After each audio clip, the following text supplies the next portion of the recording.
오늘 우리에게 주시는 은혜의 말씀은 사도행전 23장 31절에서 24장 9절까지의 말씀입니다.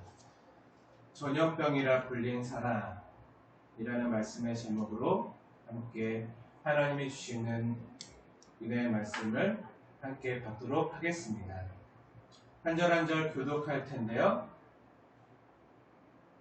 제가 먼저 읽고 여러분이 한 절 읽고 각 가정에서도 함께 교독해 주시기 바랍니다.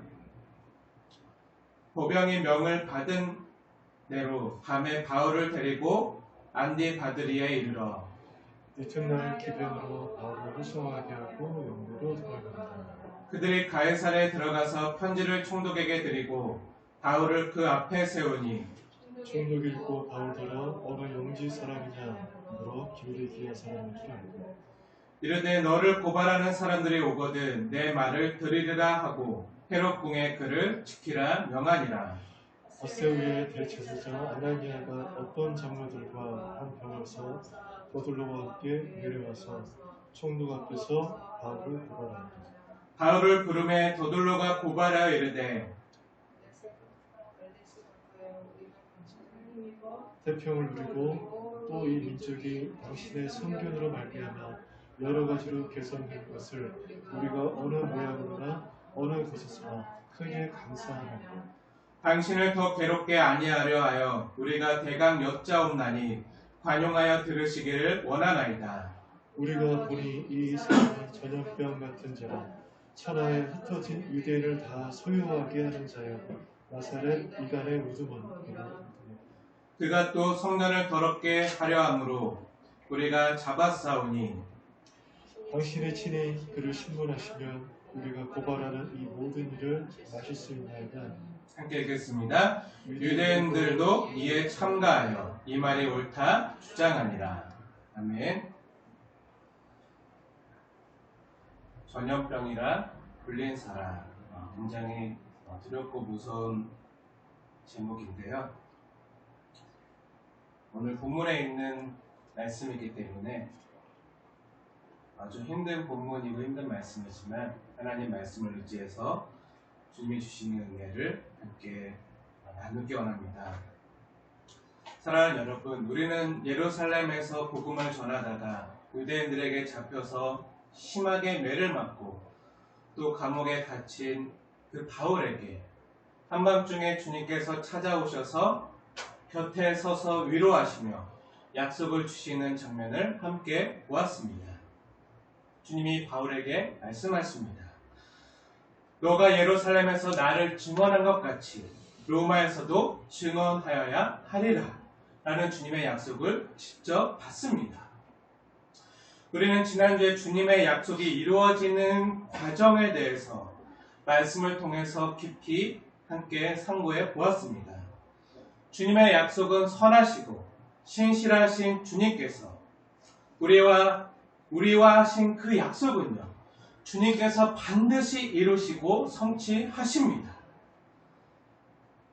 하지만 그 약속을 이루어 가시는 그 과정이요, 때론 우리의 기대와 조금은 다를 수 있다는 거예요.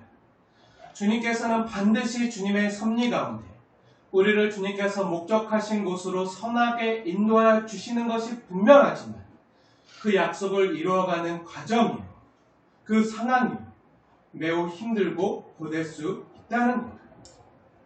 사실 앞으로 우리가 계속 살펴보게 될 사도행전 24장, 25장, 26장, 27장, 28장까지의 내용이요, 계속 그런 이야기들의 연속입니다. 우리는 지난주에 하나님께서 바울을 지키시고 보호하시는 방법을 함께 확인했습니다. 하나님께서는요, 기적적인 방법을 통해서도 바울을 지키실 수 있었지만 여기서는 그렇게 하지 않으시고요, 우리에게도 일어날 수 있는 그런 일상적인 상황을 통해서 사사로운 지은이나 정부나 관리를 통해서 하나님의 사람을 보호하시고 선하게 인도해 가시는 것을 보았습니다. 어떻게 보호해 주셨죠? 이름도 알지 못하는 무명한 바울의 조카를 통해서 바울을 보호해 주시고 또 천부장 루시아를 통해서 바울을 유대인들의 손에서 안전하게 건져내어서 가이사랴에 있는 벨리스 총독에게 호송하게 합니다. 23장 후반부에 보면요, 루시아가 가이사랴에 있는 벨리스 총독에게 바울을 보내면서 백부장 손에 편지를 써서 함께 보내요. 그 편지의 내용이 무엇입니까? 오늘 전할 내용이 많아서 같이 읽지 않고 제가 몇 가지 내용만 간추려서 전해드리겠습니다. 성경 본문을 한번 자세히 보시면서 함께 따라오시길 바랍니다. 오늘은 읽지 않았지만 26절부터 한번 보세요. 26절부터 자세히 보십시오. 천부장 루시아가 벨릭스 총독에게 편지를 보내면서 27절, 제가 이 사람이 로마 사람인 줄 알고 군대를 거느리고 가서 구원하였습니다 하고 자기 스스로 공치사를 해요. 하지만 사실은요, 로마 사람인 줄 모르고 갔었죠. 그리고 로마 사람인지 모르고 채찍으로 고문을 하려고 하다가 바울을 통해서 알게 된 후에 나중에 로마 사람을 고문하려 했다, 이 문책을 받을까 싶어서 두려워서 바울을 유대인들에게서 보호해서 벨리스 총독에게 보내는 것이죠. 이 내용은 거짓이죠. 하지만 그 후의 내용은 사실을 보고합니다. 29절 보세요. 저는 바울에게 한 가지도 죽이거나 결박할 사유가 없음을 발견하였습니다. 천부장 루시아의 보고입니다. 무슨 말이죠? 바울이 무죄라는 거예요. 로마법으로 보면 무죄라는 거예요. 하지만 유대인들의 거센 합리화, 또 소요가 날 것이 두려워서 당시 이 지방을 다스리던 로마 총독인 벨릭스 각하에게 보내오니 다시 자세히 심의하여 주십시오 라고 부탁하는 거죠. 벨릭스 총독이 이 편지를 읽고요, 바울의 출신이 로마의 길리기아인 것을 확인한 후에 지금 당장 신문하지 않고 너를 고발하고 고소한 유대 사람들이 오면 그때 바울 너의 말을 듣겠다 하고 바울을 가둡니다. 지금 이 바울을 재판하는 로마 총독인 벨릭스에 대해서 우리가 잠시 살펴볼 필요가 있는데요.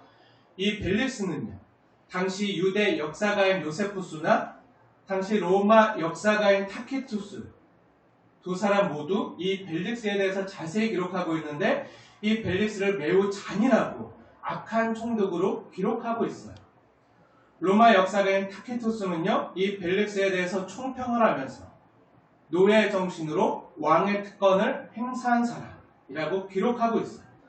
여기서 타키투스가 노예 정신으로 왕의 특권을 행사한 사람이라고 기록한 것은요, 이 벨릭스가 로마에서 최초로 노예 신분에서 자유인이 되고 자유인이 된 지 얼마 안 돼서 총독이 된 매우 특별한 사람이기 때문이죠. 하지만 노예에서 총독까지 올라온 방법이 어떤 능력이나 어떤 정말 덕이 출중해서가 아니라 해서는 안 되는 온갖 잔인한 방법과 정적을 제거하면서 온갖 법무술수로 올라온 사람이기 때문에 그렇게 기록한 것입니다.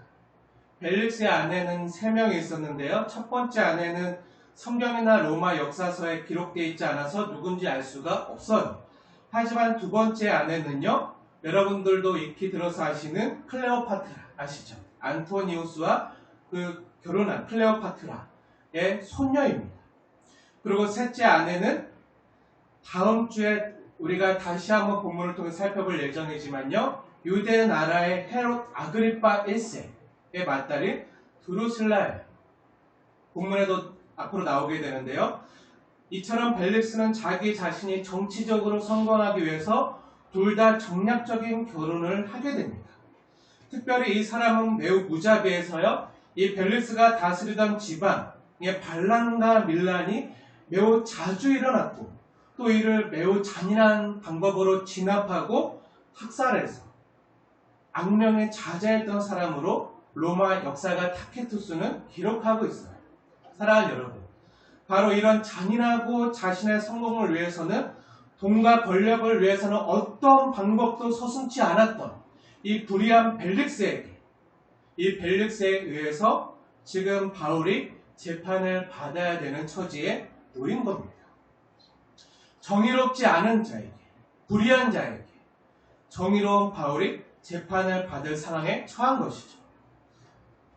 얼마 전에 한밤중에 주님께서 바울 곁에 서서 바울을 친히 위로해 주시고 또 로마에서도 나를 증언하여야 하리라 하고 약속을 주시지 않았습니까? 함께 우리 확인하고 보았잖아요. 그런데 그 후에 어떻게 되었죠? 그런데 그 후에 바울의 대적자들이 더 많이 일어나서 바울을 죽이기 전에는 내가 먹지도 않고 마시지도 않겠다 라고 맹세하는 사람들이 40여 명이나 생겨나게 됩니다. 주님으로부터 분명한 비전과 약속을 받았지만 상황이 어떻게 되죠? 상황은 더 악화되는 거예요. 약속과 더 멀어지는 것처럼 보이는 거예요.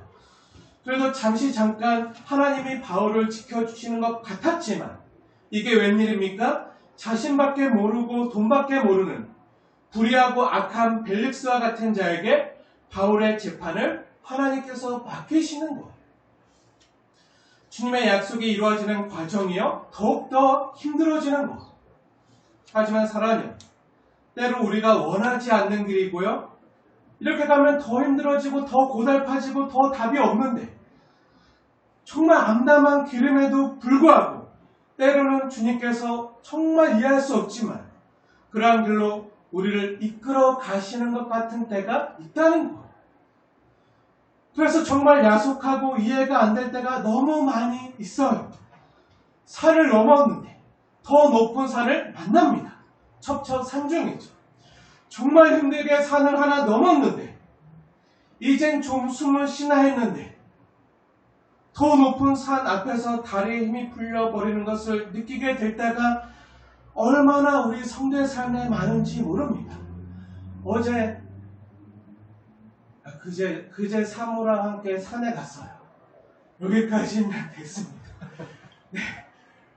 진짜 산에 힘들게 갔는데 정상에 딱 갔는데 와 정말 전망이 끝내주고 좋았는데 여기면 됐다고 생각했는데 여기가 끝이 아니래요. 더 올라가야 된대. 와 정말 저 산 정상까지 올라가는 게 와 정말 그 정상을 바라보면서 힘이 풀려버리는 것을 느끼게 될 때가 우리 성도의 삶에 얼마나 많은지 모릅니다. 사랑하는 여러분, 하지만 바울이 이 불의한 재판관인 벨릭스 총독을 만났기 때문에 이 재판이 너무나도 못마땅해서 어떻게 하죠? 후에 항소합니다. 항소에서 베스도를 만나고요. 그 후에 또 항소에서 아그리빠 왕을 만나게 돼요. 하지만 베스도와 아그리빠 왕도 벨릭스와 마찬가지였습니다. 그래서 어떻게 하죠? 그래서 다시 부득불 로마로 상소하게 됩니다. 이러한 내용이요 장차 2년에 걸쳐서 계속돼요. 이러한 내용의 차례로 24장과 25장과 26장에 나와요. 만약에 벨릭스가 선하고 정의롭고 정말 공정한 재판관이었다면 재판을 제대로 했다면 바울은 로마에까지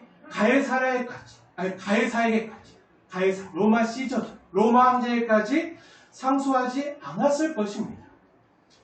주님께서 바울에게 너가 예루살렘에서 나의 일을 증언한 것 같이 로마에서도 나의 일을 증언하여야 하리라 라는 약속의 말씀을 주셨을 때요. 바울은 이런 것을 기대하지 않았을 거예요. 바울 자신은요.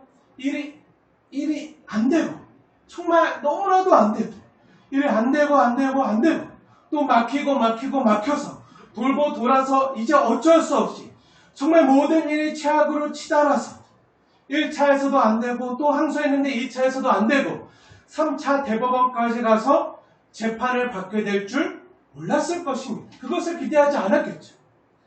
하지만 우리가 다 이해하기 어렵지만 주님께서는 바울을 그렇게 인도해 가셨습니다. 왜 그런지 다 이해할 수 없지만 주님이 그렇게 하나님의 섭리 가운데 하나님의 사람들을 그렇게 인도해 가시는 것. 바울은요 주님이 약속해 주신 것처럼 반드시 로마로 가서 주님의 일을 증언해야 할 사람입니다. 그런데 주님께서는요, 자신의 약속을 어떻게 이루어 가셨습니까? 바울의 입술을 통해서, 바울로 하여금 제가 로마로 상소합니다 하는 그 말이 나올 때까지, 그런 생각이 나게 하실 때까지 하나님께서는 악한 사람들, 불의한 사람들을 만나게 하시는 거예요. 벨릭스나 베스도나 아그리빠가 착하고 선하고 공정한 재판관이고 정치가였다면요, 로마에까지 가서 재판을 받겠다라고 바울이 항소하지 않았을 것이죠. 하지만 바울이 2년 동안이나 긴 시간 기다리면서 애써봤지만 계속 일이 안 되고 막히고 정말 모든 일이 어그러지고 망가지죠. 그는 로마 사람인 거예요. 마지막 가이사에게, 로마 황제에게 직접 재판을 받겠다라고, 로마에 가겠다라고 한 이상 로마로 가게 됩니다. 자유로운 몸으로 복음을 전하고 그렇게 가고 싶었지만 어떻게 가죠? 바울은 죄수의 몸으로 이방인의 손에 팔려서 갇힌 채 로마로 가게 돼요. 로마에서도 자유로운 몸으로 복음을 전하지 못하고요, 로마 감옥에서 정말 소수에 한정된 사람들에게만 복음을 전하게 됩니다.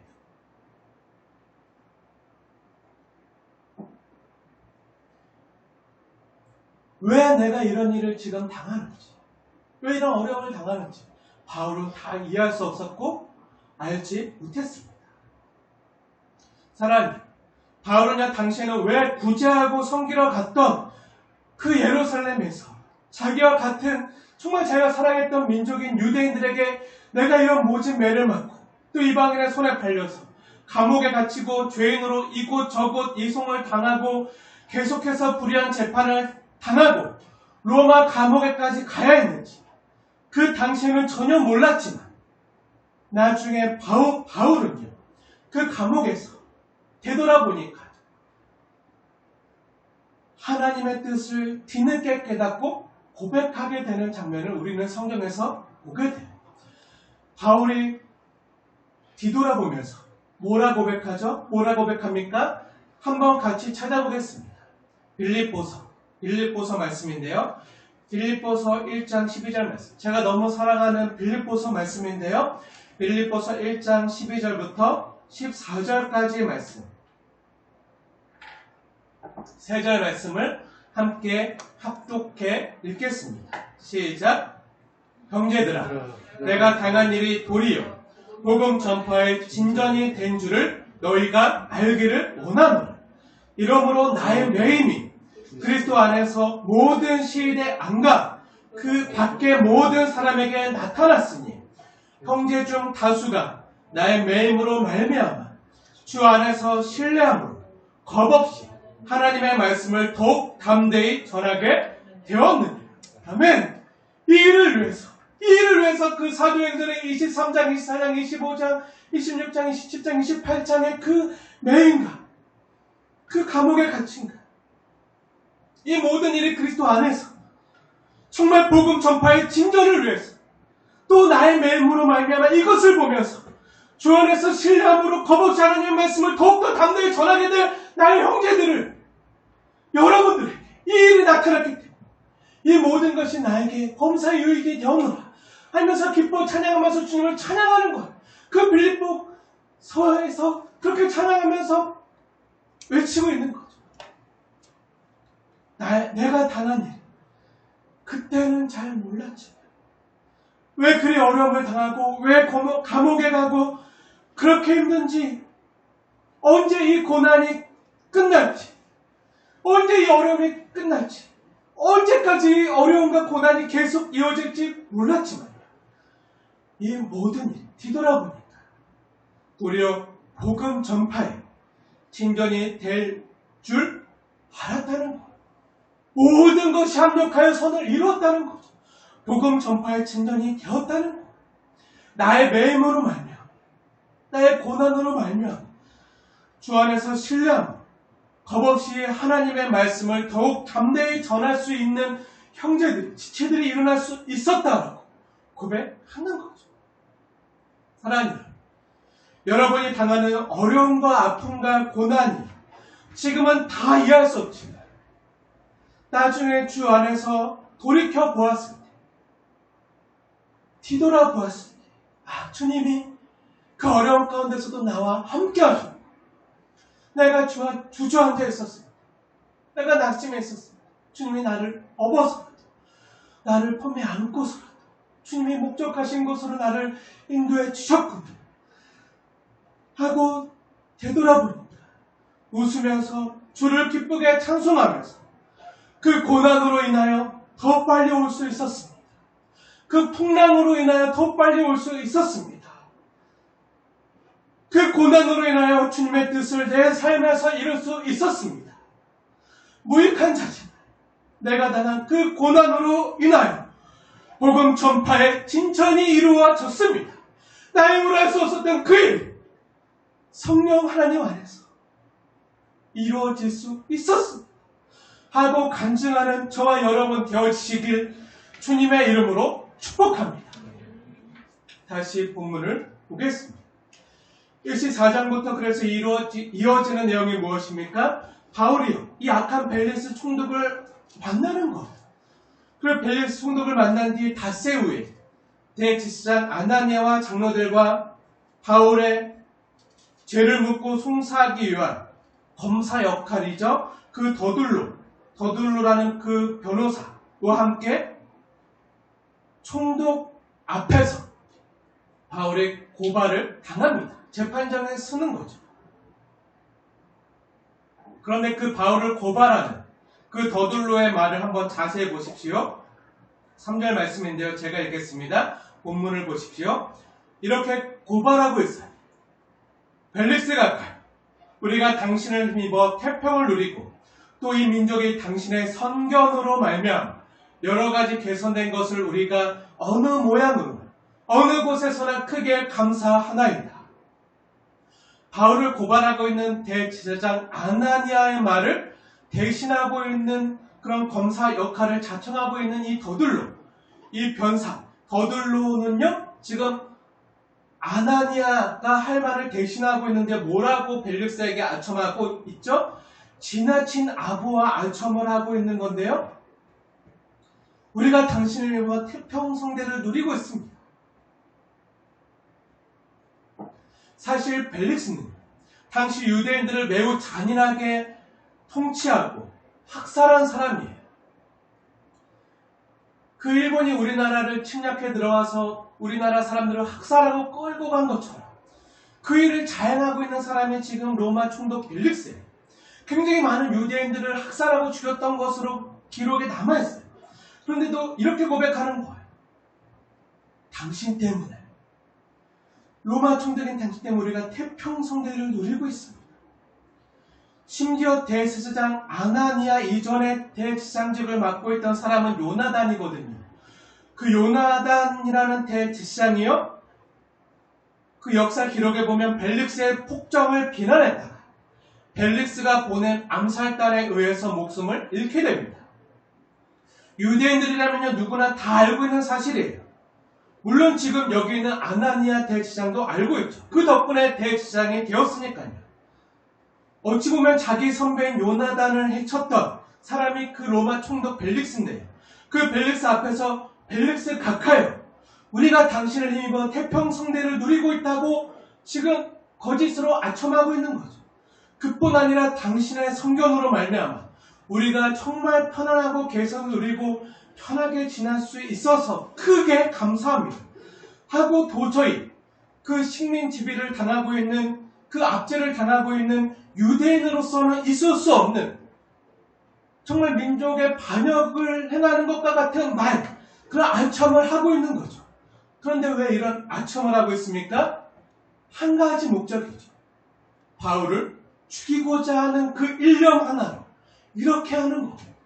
사랑하는 여러분, 우리는 지난주에 바울을 죽이기 전에는 먹지도 않고 마시지도 않겠다고, 바울을 죽이기 전에는 내가 정말 목숨 걸고 정말 바울을 죽이지 않으면 내가 죽겠다라고 다짐했던, 맹세했던 그 사람들을 보면서, 하나님과 사람 앞에서 맹세하는 그 종교인들의 모습을 보면서 하나님의 마음과 사랑을 잃어버린 종교인들이 얼마나 무섭고 잔인할 수 있는지를 보았습니다.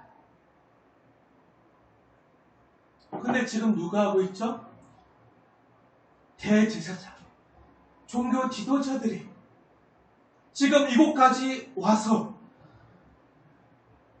오직 바울을 죽이겠다는 그 일념 하나 이렇게 아첨하고 있는 거예요. 가이사랴까지는요, 예루살렘에서 꽤 먼 거리예요. 서울에서 대전까지 거리쯤 돼요. 지금으로도 굉장히 멀죠. 차로 가도 먼데 당시는 교통수단이 없었던 때라. 그리고 그 예루살렘에 있었던 장로들과 그리고 대제사장 나이가 많았을 거예요. 그 나이가 많은 어르신들, 장로님들이 걸어서 오기에는 한 4, 5일이나 걸리는 굉장히 먼 거리예요. 그래서 5일 뒤에 지금 재판이 벌어진 거잖아요. 당시 대제사장과 나이 많은 장로들은 나이도 많아서 걷기 힘들었을 텐데도요, 바울을 죽이겠다, 바울을 없애겠다는 그 일념 하나로 그 먼 거리를 걸어서 온 거예요. 당시 예루살렘의 영적인 지도자들이 자신의 민족을 학대하고 짓밟고 학살하고 있었던 이 로마 총독 앞에서 이렇게 아첨을 하면서 애국심이나 하나님을 섬기는 대제사장이라는 종교 지도자라는 그런 인식이 전혀 없이 자기 마음에 안 드는 사람을 죽여 없애기 위한 그 일념 하나로 민족의 지도자여 종교 지도자들이 당시 로마 권력자들 앞에서 아첨을 하고 있는 모습이죠. 아나니아가 바울을 고소하고 고발하는 이유가 무엇입니까? 우선 대제사장 아나니아는 바울을 뭐라고 지금 고발하고 있죠? 바울에 대해서 전염병 같은 자라고 규정을 한 후에 그 이유를 3가지로 들고 있습니다. 첫째는 소욕해 하는 자요, 둘째는 나사렛 이단의 개수요, 셋째는 성전을 더럽히는 자다. 이렇게 고발하고 있는 거예요. 5절과 6절 말씀 함께 읽겠습니다. 시작. 우리가 보니 이 사람은 전염병 같은 자라. 천하에 터진 유대인을 다 소유하게 하는 자라. 나사렛 이단의 우두머리라. 그가 또 성전을 더럽게 하려 함으로 우리가 잡았사오니. 하나하나 자세히 상고하기 원하지만 시간이 없어서 오늘 다 다루기 힘들 것 같아서 중요한 내용만 전하려고 합니다. 사실 오늘 말씀의 제목이죠. 아나니아가 바울에 대해서 했던 이 소리, 예수 그리스도를 믿는 그리스도인을 향해서 했던 이 소리, 뭐죠? 우리 성도가요, 우리 그리스도인들이, 예수 믿는 자들이 전염병 같은 자라는 거예요. 이 사람은 전염병 같은 자라. 이 말은 요즘 코로나라는 전염병이 전 세계적으로 돌고 있는 이 팬데믹 상황에서 전하기 매우 부담스럽고 또 오해의 여지가 있는 말이기 때문에 전하기 너무 어려운 내용이지만, 제가 이 말씀을 한 주간 묵상하고 또 이 말씀을 연구하면서 너무 과몰입을 했는지 어제 밤에 잘 때 많은 사람들이, 세상 사람들이 우리 교회를 향해서, 우리 성도님들을 향해서 저 사람들은 전염병 같은 자다, 전염병 같은 자다 하면서 공격하고 이렇게 막 박해하고 핍박하는 모습을 꿈에서 당했어요. 꿈에서. 얼마나 두렵고 정말 온몸에 식은땀이 나고 막 너무 무섭고 두려워서 자다가 깼는데 잠이 안 오더라고요. 너무 막 온몸이 식은땀을 젖어가지고 오늘과 같은 상황에서 저 사람들은 정말 코로나 전염병 같은 전염병 같은 자라고 이렇게 규정을 당하며 세상 사람들이 막 이렇게 공격하며 정말 극도의 혐오감과 또 아무것도 안 했음에도 그냥 존재 자체만으로 정말 모진 핍박을 당한, 그래서 정말 전하기 부담스럽고 오해 여지가 충분한 그래서 전하기 너무 어려운 내용이지만 그럼에도 오늘 본문의 메시지를 가장 잘 드러내 줄 수 있는 말씀이기 때문에 근데 성경이 우리를 가리켜서 예수 믿는 자를 가리켜서 전염병 같은 자라고 이야기하고 있거든요. 사랑하는 전염병이 무엇입니까? 예전 개역 한글에는요 전염병이라 쓰여 있어서 그 전염병에 대해서 오늘 본문은 전염병이라 기록되어 있는데 옛날 개역 한글에는요 연병이라 쓰여 있었어요. 연병. 제가 어렸을 때 많이 봤던 비디오 아십니까? 비디오. 좀 비디오 세대거든요. 그 비디오 틀면요 예전 어린이들은 호환마마보다 호환마마가 가장 무서운 재앙이었으나 오늘날 어린이들은 불량 불법 비디오가 가장 무서운 재앙입니다. 막 이렇게 나오던 장면이 있어요. 그 호환마마가 호환은요 호랑이에요. 호랑이에게 물려가는 거. 근데 마마는 뭐죠? 전염병, 역병이에요. 천연독한 역병. 이게 가장 무서운 재앙이었어요. 역병, 패스트 같은 감염병을 가리킵니다. 영어 성경에는요 패스트라고 기록되어 있기도 해요. 킹제임스 버전이나 어떤 다른 영어 성경 번역에는요 이 전염병을 가리켜서 패스트, 리얼 패스트 같은 자 이렇게 기록되어 있어요. 흑사병 같은 사람들이라는 거죠. 요즘으로 말하면 코로나와 같다는 거예요. 예수 그리스도를 믿고 복음을 전하는 그리스도인들을요 예수를 안 믿는 사람들이 볼 때는 예수 믿는 사람은 전염병 같은 자라고 하는 거예요. 혐오와 증오를 불러 일으키는 말이죠. 아무것도 안 했는데도 존재 자체만으로도 혐오와 증오를 불러 일으키는 대상들이 바로 그리스도인이라는 거예요. 그래서 대제사장 아나니아가 바울이 전염병 같은 자라고 주장하는 첫 번째 이유가 무엇입니까? 바울이 전염병 같은 자라. 바울이 가는 곳곳마다 사람들을 소욕해 한다는 거예요. 그런데 사실 소요를 일으킨 사람은요 바울이나 그리스도인들이 아니었어요. 늘 유대인들이나 대제사장들이나 바리새인 같은 율법주의자들이 늘 소요를 일으켰지. 바울이나 성도들의 소요를 일으킨 적이 한 번도 없어요. 늘 문제는 예수 안 믿는 자기들의 문제를 일으켜놓고 그 책임을 어떻게 하죠? 성도들에게 돌리는 거예요. 바울에게 돌리는 것이죠. 바울과 성도들이 한 것은요 예수 그리스도의 평화의 복음을 전한 것밖에 없습니다. 하나님과 사람 사이를 화평케 하는 복음을 전한 것밖에 없어요. 그 화목제물 대신 예수 그리스도의 복음을 전한 것밖에 없죠. 사람과 사람 사이를 화평케 하는 복음을 전한 것밖에 없어요. 무엇이죠? 피스메이커 사역을 한 것밖에 없어요. 그런데 예수 안 믿는 사람들의 입장에서 보면요 그 피스메이커 사역을 하는 사람들이 어떻게 보이는 거죠? 바로 트러블 메이커로 보이는 거예요. 그래서 NIV 같은 영어 성경에는요 이 전염병이라는 단어를요 트러블 메이커로 번역해 놓았어요.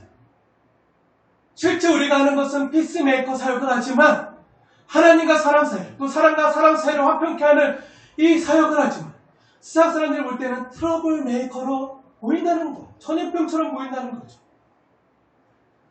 바울과 성도들이 한 것은요 주 예수님의 복음을 전해서 예수를 모르고 안 믿던 사람들이 예수를 믿고 따르게 된 이 은혜의 일이 일어나게 한 것밖에 없어요. 이것도 우리가 한 것이 아니라 성령 하나님께서 진행하신 거죠. 우리를 통해 생각한 거예요. 생명과 소망의 사건이죠. 그런데 이러한 일들을 유대인들의 입장에서는 이 하나님의 은혜의 복을 받는 일을 자기 자신들만 겪어야 되는데 하나님의 특별한 선민으로 선택하는 백성들이 자기 자신들, 유대인들만 받아야 되는데 이방인들까지 이러한 생명과 소망의 일을 겪는다고 하니까 마음에 안 드는 거예요. 그래서 소요를 일으키는 거죠. 왜 이런 소요가 일어났죠? 예루살렘에서 왜 이런 소요가 일어났죠? 바울이 데리고 온 사람 중에서 어떤 이방인이 성전에 들어갔다. 실제 안 들어갔죠.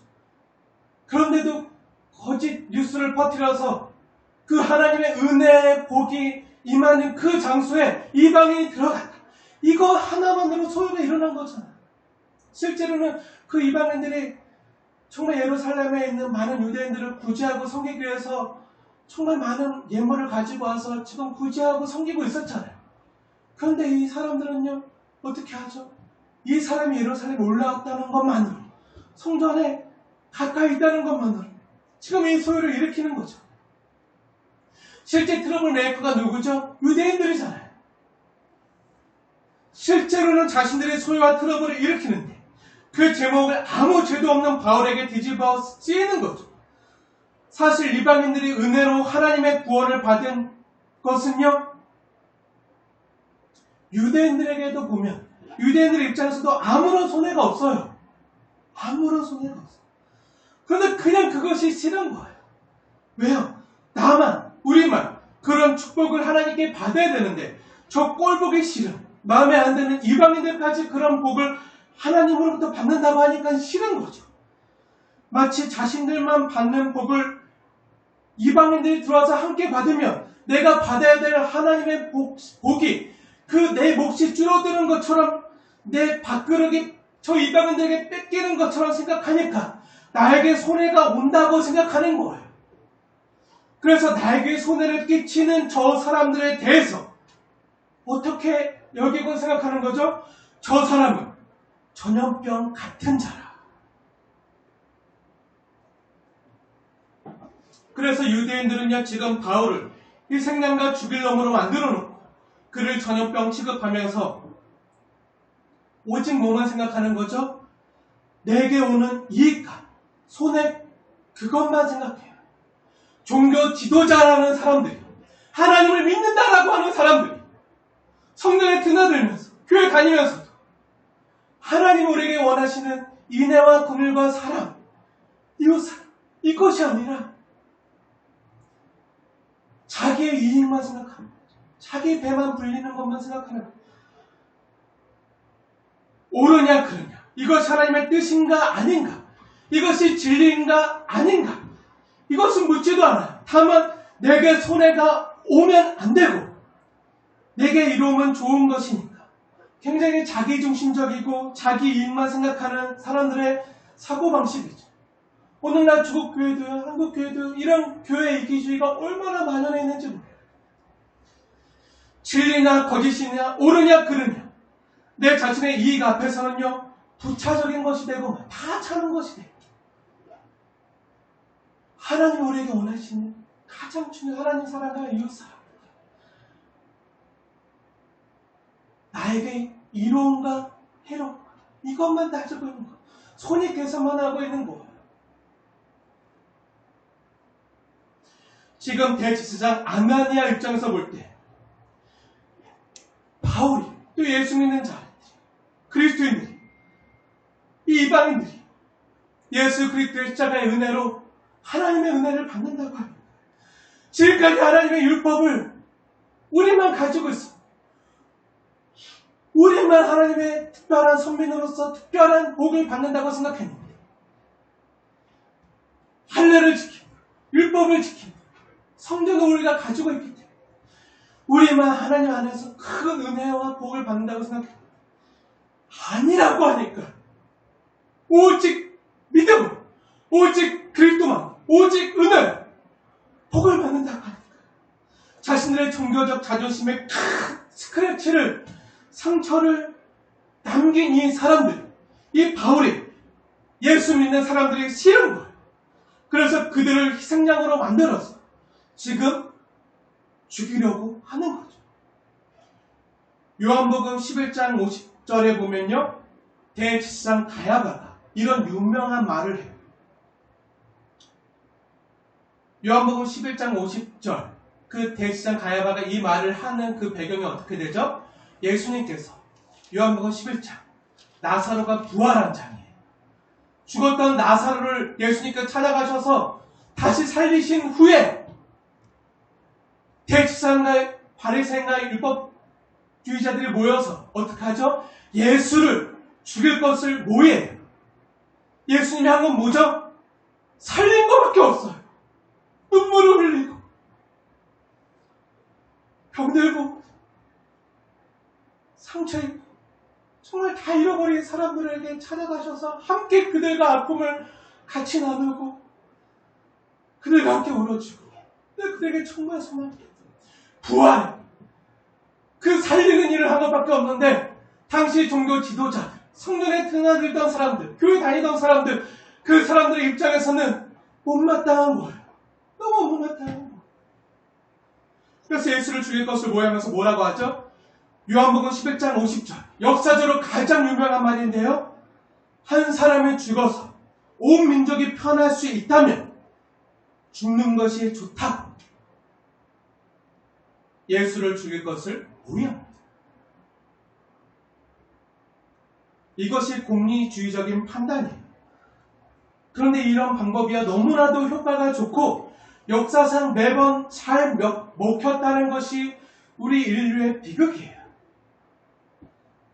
그 한 사람이 의인이건 죄인이건 상관없이 다만 죽어 없어져서 문제가 덮어지고 조용할 수 있다면요. 그 사람이 누구건 상관없어요. 그냥 그 한 사람을요 희생양으로 만들어서 죽이는 것이 좋다고 모든 사람들이 공격하는 거죠. 혐오의 대상으로 만드는 거예요.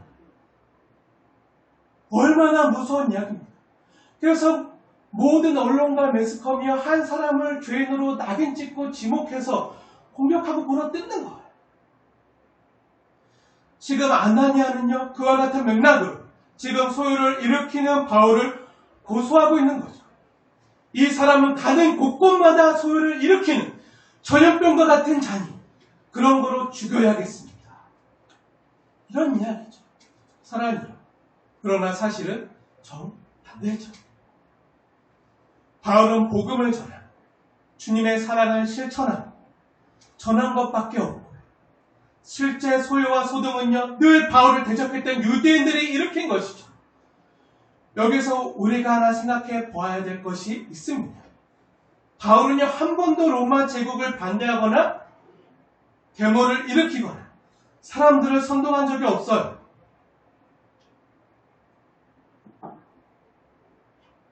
이미 우리가 지금까지 사도행전을 계속 강해오면서 바울의 1차, 2차, 3차 전도 여행을 같이 따라오면서 우리가 다 보고 하긴 했잖아요. 바울이요 우상 숭배가 가장 만연했던 그 에베소에 들어가서도요. 그 전한 바울의 복음을 통해서도 우리가 함께 확인하지 않았습니까? 에베소에서 바울은요 그 아데미 여신, 그 아데미 여신을 비방하지도 신전이나 동상에 그 어떤 유해를 가하지도 않았습니다. 그리고 그 아데미 여신, 그 아르테미스 여신을 그 우상으로 깎아서 또 신전을 깎아서 큰 이득을 취하는 그 사람들을 향해서도 비난하거나 그 사람들 향해서 욕하지 않았어요. 또한 바울이 전한 기독교 복음의 정수가 모아져 있는 로마서 13장에 사도가 뭐라고 기록하고 있습니까? 제가 13장 한번 기회가 되시면 로마 13장을 한번 보세요. 성도가 정부에 대해서 어떤 관계를 성경적으로 바르게 취해야 되는지 믿는 교회와 정부의 관계를 잘 성경이 우리의 입장을 대변하고 있는 그런 모습인데요. 기회가 있으면 꼭 읽어보시길 권면드립니다. 다 읽을 수 없기 때문에 제가 1절과 7절 말씀만 읽어드리겠습니다. 로마서 13장 1절 각 사람은 위에 있는 권세들에게 복종하라. 권세는 하나님으로부터 나지 않음이 없나니 모든 권세는 다 하나님께서 정하신 바라. 지금 로마 제국 황제에게 지금 지배당하고 있는 상황임에도 인정하는 거예요. 7절 모든 자에게 줄 것을 주되 조세를 받을 자에게 조세를 바치고 관세를 받을 자에게 관세를 바치고 두려워할 자를 두려워하며 존경할 자를 존경하라. 바울은요 한 번도 소요를 일으킨 적이 없습니다. 예수님께서도 로마 제국에 세금 바치는 문제에 대해서 가이사의 것은 가이사에게 하나님의 것은 하나님께 라고 예수님이 말씀하셨죠. 예수님의 말씀대로 저 역시 종교인들이 세금을 납부해야 되는 것이 당연하다고 생각합니다. 로마 황제에게 세금을 바칠 것이 있으면 탈세하지 말고 바치라는 거죠. 예수님의 가르침을 너무나도 잘 알고 있던 바울은요, 한 번도 폭력으로 사회를 정복하거나 뭘 일으키려고 시도해 본 적이 없어요. 사랑하는 여러분, 성도들은요, 소요를 일으키는 사람들이 아닙니다. 그래서 국가법의 관점에서 보면요, 아무런 소동케 하는 잘못을 범하지 않는 거예요. 나중에 이 모든 재판이 2년 과정의 긴 과정을 지나서 그 대법원에서 마지막에 이 바울의 이 사건에 대해서 로마 법을 통해서 로마의 위정자들이 그 판결을 내리는데요, 아무 죄가 없다는 거, 무죄하다는 거, 그 어떤 것도 불법이나 범법 사항이 없다는 거죠. 그런데 성도들이 일으키는 소란이 있다면 무엇입니까? 영적인 생명의 복음을 전함으로 일어나는 소동이에요.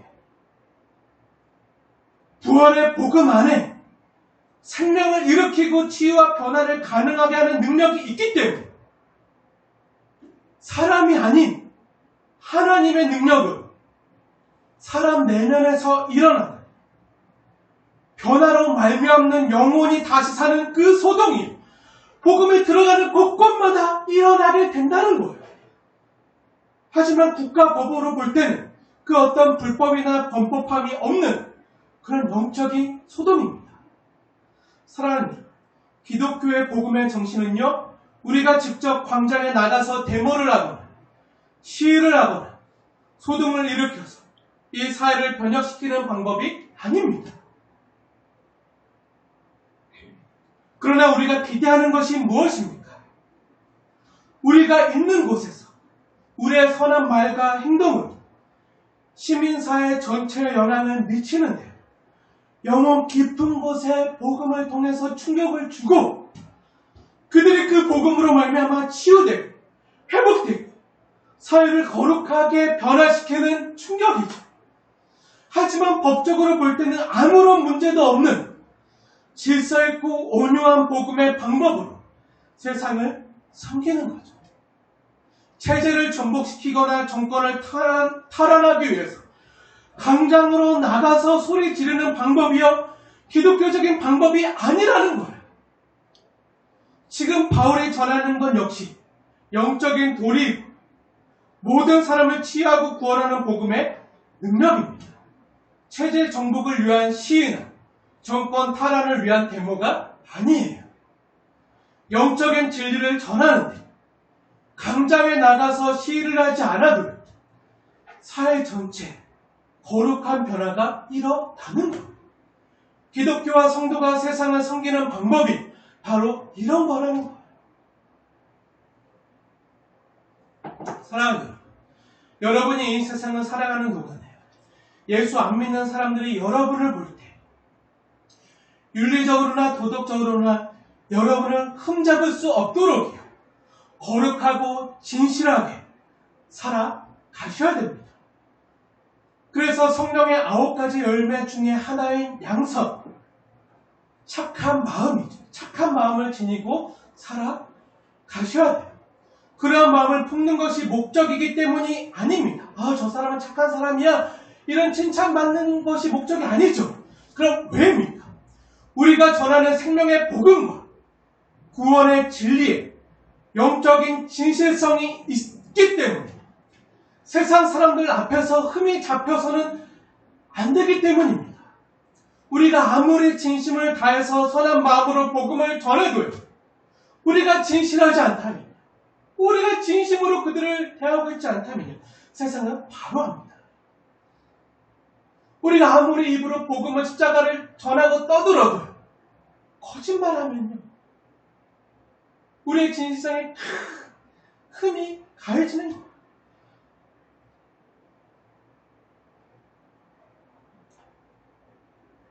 우리가 아무리 진심을 다해서 선한 마음으로 정말 진심으로 복음을 전해도 구주 예수님을 알지 못하는 세상은요, 우리가 전하는 것마저 다 세상적인 것으로 변질시켜 놓고 세상적인 것으로 그 자신의 눈높이에서 색안경을 끼고 바라보고 있거든요. 우리가 지금 간절히 함께 모여서 하나님을 예배하기를 갈망하는 것마저도 세상 사람들의 눈높이에서는요, 헌금 때문이라고 생각하는 것이 세상입니다. 자기에게 이익이 되면 예수 안 믿어도 장사를 위해서 교회에 나오고 선거를 위해서 교회에 나오고, 그런데 교회가 또 믿는 사람들이 나에게 해가 된다고 생각하면 교회가 아무것도 하지 않아도요, 그냥 비난하고 욕하는 것이 세상입니다. 물론 최근에 몇몇 일부의 교회로 인한 집단 감염이 발생한 것은 교회가 정말 세상 앞에 정말 잘못한 것이고 100번이고 1000번이고 사과해야 바탕할 것입니다. 정말 죄송합니다. 교회가 죄송합니다. 믿는 저와 우리가 정말 죄송해야 될 일입니다.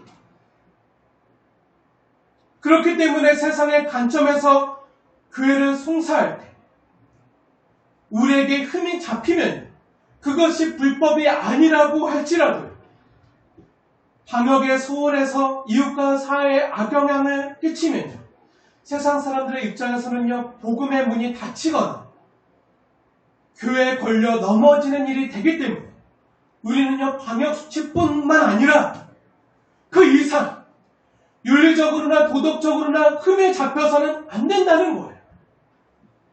교회가 욕 안 먹기 위해서가 아니죠. 역사적으로 교회는요, 늘 세상으로부터 늘 핍박과 환난을 겪고 왔습니다. 늘 세상으로부터 욕먹었어요. 그럼 왜 우리가 이렇게 하는 것입니까? 왜죠? 주 예수님께서 주님의 거룩한 이름을요, 우리 성도 한 사람 한 사람에게, 그리고 교회에게 맡기셨기 때문입니다. 우리에게 주님의 거룩한 이름이 맡겨졌기 때문이에요. 우리가 진실하거나 거룩하지 못해서 타락하고 세속적이 되어서, 그리고 우리만 아는, 우리 자신만 아는 그의 이기주의 때문에 우리가 전하는 주님의 이름마저 복음마저 땅에 버려져서 밟혀서는 안 되기 때문이죠. 주 예수님께서 말씀하셨습니다. 너희는 세상의 소금이라. 너희는 세상의 빛이라. 그렇습니다. 저와 여러분은 세상의 소금입니다. 빛입니다. 사랑하는 여러분, 오늘 대제사장 아나니아가 바울을 가리켜서 저 사람은 전염병과 같은 사람입니다 라고 하는 말은요, 하나님의 말씀을 순종해서 복음을 전하는 바울의 입장에서는 참 억울한 말이지만 이 말은요, 또한 역설적이게 기독교의 본질을 가장 잘 표현한 말 중에 하나라는 생각이 저는 들어요. 왜입니까? 기독교의 특성을 가장 잘 나타내 보여주기 때문입니다. 그것이 뭐죠? 바로 전염성이라는 거예요. 전염성.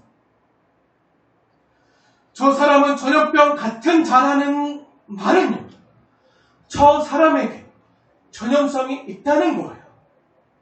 누구든지 이 사람과 함께 있으면 감염이 되고 한다는 거죠.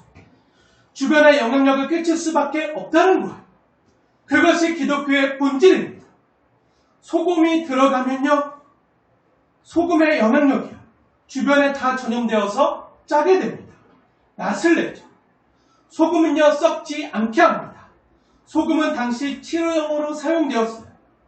조금 전 주님께서 너희는 세상의 소금이다, 세상의 빛이다 하신 이 말씀이요, 바로 이 기독교와 성도의 특징, 이 전염성을 잘 대변하고 보여주는 말씀입니다. 어두운 곳에 빛이 비치면요, 밝아지고 어둠이 물러갑니다. 강한 전염력이 있다는 거예요. 변화된다는 거예요. 반드시.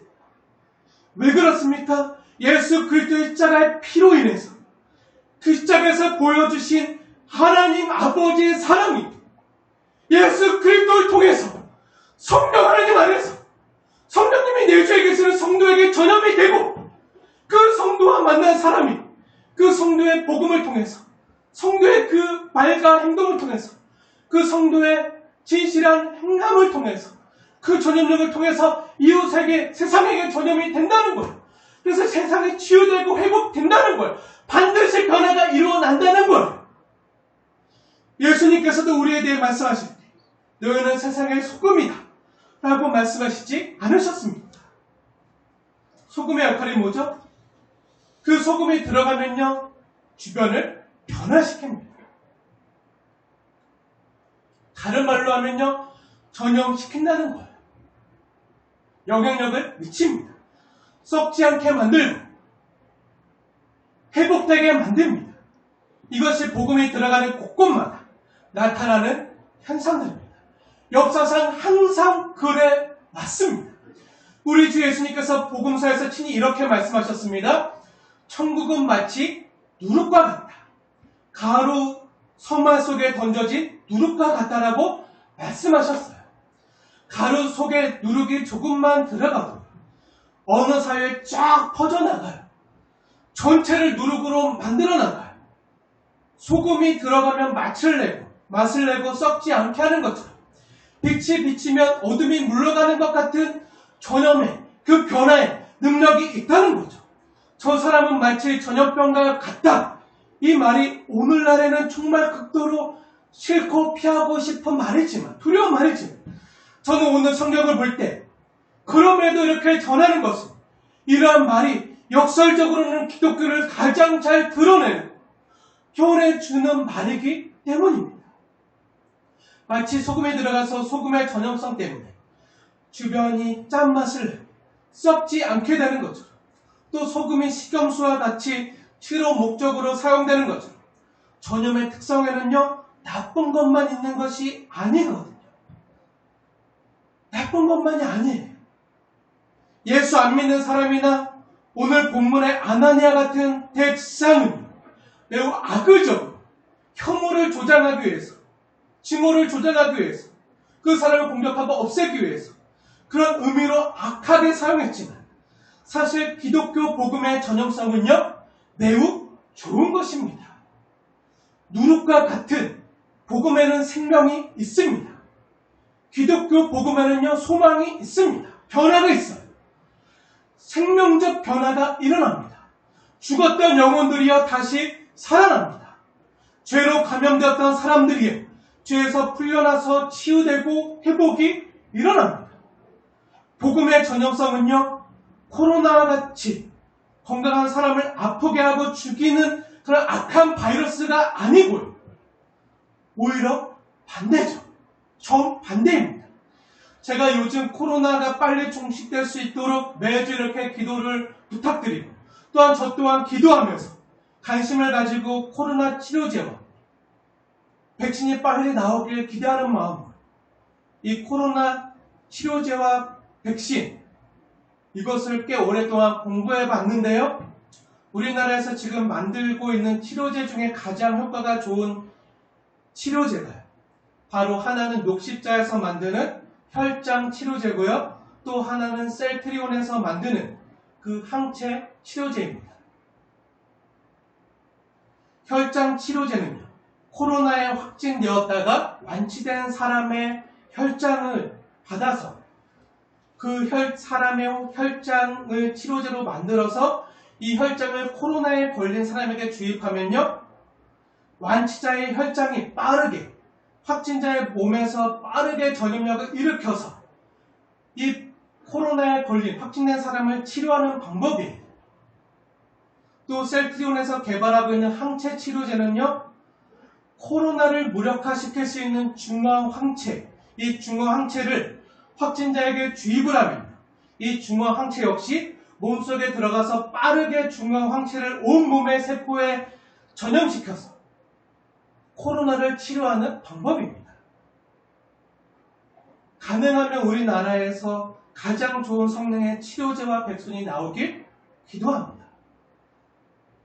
근데 좋은 전염력도 있다는 거예요. 이렇게 코로나를 치료하는, 다 전염성을 통해서 그 확진된 사람의 몸속에 들어가서 그 세포를 건강한 세포로 전염시켜서 그 코로나와 싸워 이기게 만드는, 정말 생명을 살리는 그런 전염력이 있거든요. 예수 믿는 사람들, 그리스도인의 특징이 이렇습니다. 그 성도와 함께 있으면요, 그 주변 일대가 다 전염이 돼요. 그런데 영혼이 병들었던 사람이 치유되고 살아나고 회복되는 거죠. 마음의 어둠이 물러갑니다. 주변의 생명의 영향을 끼칠 수 있게 되는 거예요. 그것이 기독교의 본질입니다. 생명의 전염력이죠. 부활의 전염성이 번져가는 거예요. 예수 그리스도의 십자가의 피로 인해 그 십자가에서 보여주신 하나님의 사랑이 전염되기 때문입니다. 마음과 마음을 통해서 전염되어 가는 거예요. 하나님 나라가 그렇게 확장되어 가는 거죠. 그 예를 한 가지 살펴보겠습니다. 역사상 있었던 실제 일인데요. 1907년 우리나라에 있었던 평양 대부흥 때 일어난 일입니다. 1907년 장대영 교회에서 회개영이 임해서 정말 회개영이 임하자 그 장대영 교회에 모여 있었던 많은 사람들이 말씀이 들려질 때 다 함께 회개하고 자복하고 기도하고 통회하면서 성령이 부어지자 영적인 대부흥이 일어났습니다. 그때 그 일을 목격하고 기록했던 선교사들의 보고에 따르면요, 그 선교사 보고 기록이 이렇게 전하고 있어요. 제가 그 선교사님의 기록을 그대로 읽어드리겠습니다. 그리스도인들이 진정으로 회개하고 참여했을 때 전 평양 시내는 술렁거렸다. 그들의 회개는 결코 고백과 눈물로 그치는 것이 아니었다. 그들은 지금까지 자행해왔던 모든 음란을 벗어버렸다. 그리고 남에게 해를 끼친 것이 있으면 가능한 일일이 찾아가 모두 보상하였다. 전 평양 시내에 사람들이 이 집 저 집 돌아다니면서 자신이 잘못한 일에 대해 사과를 하고 화해를 했다. 그들은 이 집 저 집 다니면서 그리스도인들 뿐만 아니라 비기독교인들에게도 마찬가지로 개인적으로 그들이 상처 준 것에 대해서 고백하고 혹 훔친 재산이나 돈이 있었다면 모두 몇 배로 돌려주었다. 그리고 양반들은 모든 종문서를, 노예문서를 끄집어내서 그 자리에서 다 불살르고 모든 종들과 노예들을 해방하였다.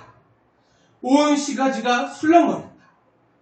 주일이면 모든 상가들이 문을 닫고 사람들은 교회로 몰려들었다. 이 보고 이 장면은 이것을 직접 목격했던 블레어라는 그 선교사, 그 선교사님의 증언에 따른 기록을 제가 직접 읽어드린 것입니다.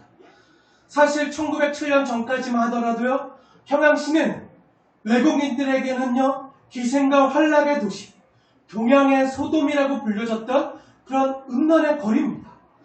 하지만 이 지역에 복음이 들어가자 동방의 소돔이라고 불렸던 그 평양 시내는 동방의 예루살렘으로 바뀌어졌고 수많은 사회개혁 운동이 일어나게 되었습니다. 이처럼 복음이 어떠한 지역에 들어갔을 때 그 복음은요, 개인의 각성으로 그치지 않고 심령을 근본적으로 변화시켜서 사회 변혁의 동인이 되었습니다. 그리고 그 평양 장대원 교회, 그 평양에서 대한예교 장로회 총회가 처음, 그 신학교가 처음 세워졌고요. 그 신학교에서 말씀을 배운 목사님들이 전국에 흩어져 가면서 정말 대부흥이 우리나라에 일어나게 된 것입니다. 그로 인해 3.1운동이 얼마 뒤에 일어나게 된 것이죠. 그렇습니다. 복음에는요, 강력한 전염성이 있습니다. 왜냐하면요, 그 복음에 생명이 있기 때문이에요. 생명이 있기 때문에 가만히 있지 못하고 꿈틀댑니다. 생명이 있기 때문에 악한 세포들과 코로나 같은 악한 전염을 가지고 있는 악한 죄악들과 싸워 이기게 하는 거예요.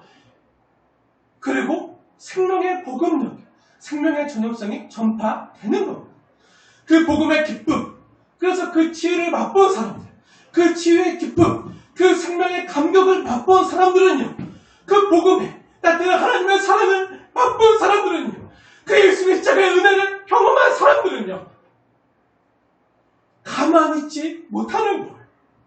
마치 복음서에서 예수님께서 병자들을 고치시고 나서 이 사실을 아무에게도 이르지 말고 조용히 있으라고 그들을 부탁하였건만 그들이 그 감격을 참지 못하고 예수 만난 그 기쁨을 온 동네 방대 떠들고 다니는 것과 마찬가지입니다.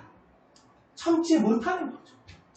그리고 그것을 본 사람들이 기이 여기면서 기뻐하며 하나님께로 나와 영광을 돌리고 있는 그 복음서의 기록들을 보면서 우리는 분명히 그 사실을 알 수가 있습니다. 기독교입니다.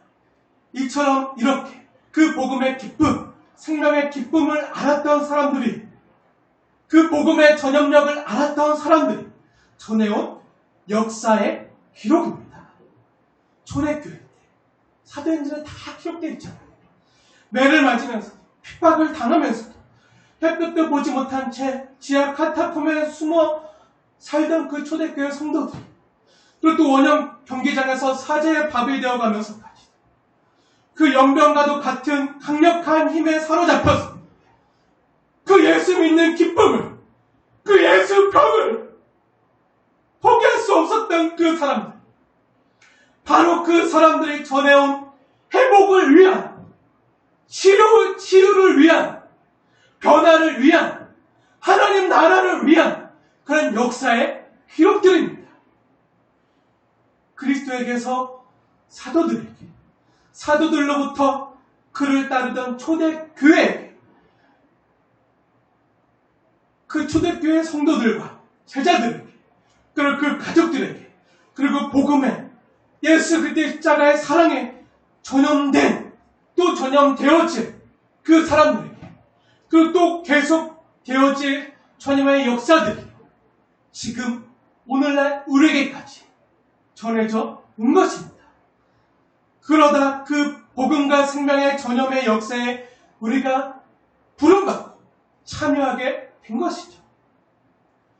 그리고 우리를 통해서 마지막 재림의 순간까지 펼쳐질 그 전염의 역사들이 일어나야 됩니다. 세상 사람들, 저 사람들은 전염병과 같은 자다 라고 공격하고 박해하고 그렇게 욕한다 할지라도 애매하게 예수 그리스도를 통해서 고난과 핍박을 당한다 할지라도요, 우리 자신의 정체성을 부인하면 안 됩니다. 고난을 받아야죠. 피 흘릴까지 죄와 싸우되 거룩하게 진실한 성령의 열매를 맺은 자들답게 어린 양 되신 예수 그리스도가 십자가를 치며 가셨던 그 길을 우리도 우리의 몫에 태인 십자가를 짊어지고 고난을 이상한 것으로 여기지 않냐, 우리가 받아야 될 마땅한 것으로 여기면서 걸어가야 됩니다. 아무리 연병 취급을 당한다 할지라도 그것이 오늘날 우리에게 주어진 사명이고 과제입니다. 그런데 왜 우리가 그것을 위해서 가는 것입니까? 예수 그리스도의 사랑을 전해줘야 될 우리 사랑하는 가족들과 이웃들이 있거든요.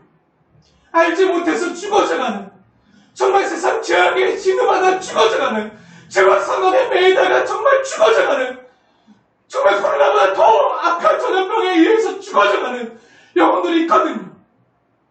몸은 죽여도 우리 영혼은 능히 죽이지 못하는 그 하나님 앞에, 그 심판자 앞에 모든 세상이 나오도록 우리와 하나님, 세상이 하나님 앞에 맡겼으는 그 날이 있을 때 정말 하나님 나라에서 정말 그리스도의 사랑을 깨달은 자, 정말 이 땅에서는 비록 고대군인 듯이나 그럼에도 복음과 자들을 붙들고 가기를 주님이 원하십니다.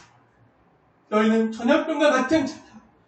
이런 오해와 수치와 모욕을 받으면서 그것을 이상한 것을 여기지 않고,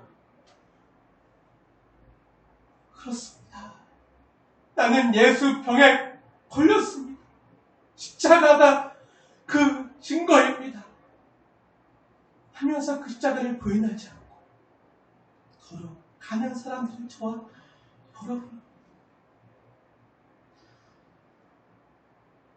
코로나 같은 사람을 병들게 하고 죽이는 악한 전염이 아닌 거죠. 오히려 영혼을 치유하며 살리는 회복의 전염입니다. 이 회복의 전염의 역사는요, 아직 끝나지 않았습니다. 계속 되어져야 됩니다. 우리 교회를 통해서, 저와 여러분을 통해서 계속 이어져야 됩니다. 그 하나님 나라가 이미 이 땅의 침투에 들어왔지만 아직 다 전염되지 않았기 때문에, 딱 끝까지 이르러 전염되지 않았기 때문에 우리는 이 땅에서 하나님 나라의 전염체로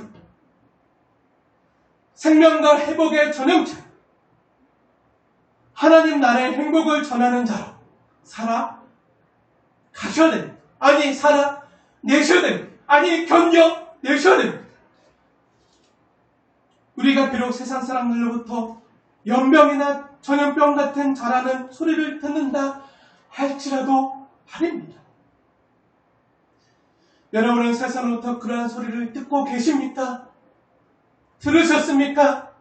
아직 안 들으셨다. 앞으로 듣게 되어질 것입니다. 아니, 들으셔야 됩니다. 저와 여러분이 그러한 소리를 듣는 자들이 되어지길 정말 두렵지만 아프지만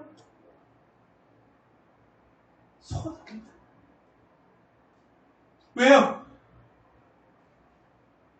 그것이 우리 안에 예수 그리스도가 하나님의 사랑, 예수 그리스도의 자가 있다는 증거거든요. 우리 안에 부활과 생명과 영생이 있다는 증거거든요. 그 어느 것과도 바꿀 수 없는 가장 귀한 보배가 있다는 증거거든요. 우리의 죄와 허물과 잘못으로 인해서 그런 소리 들어서는 결코 안 되겠지만 세상을 치유하고 회복시키고 거룩하게 하기 위한 가루에 퍼진 누룩과 같이 하나님 나라를 이 땅에 퍼뜨릴 사람들이 되어야 할 것입니다. 세상으로부터 연병이라는 소리를 듣는 것이 억울하게 느껴질지라도 저와 여러분은 사실 그러한 특성을 지닌 사람들입니다. 아니라고 생각하지 마십시오. 여러분과 저 자신이 오늘 본문에 나오는 바울처럼 그 하나님 나라의 행복을 전파할 사역에 부름받았다는 사실을 이 시간 기억하시길 바랍니다. 그리고 오늘도 그 복음의 전파자, 그 십자가의 증인들로, 그 부활의 전파자, 그 행복의 전염체로 살아가시고 저와 여러분 되어주시길 간절히 주님의 축원을 드립니다.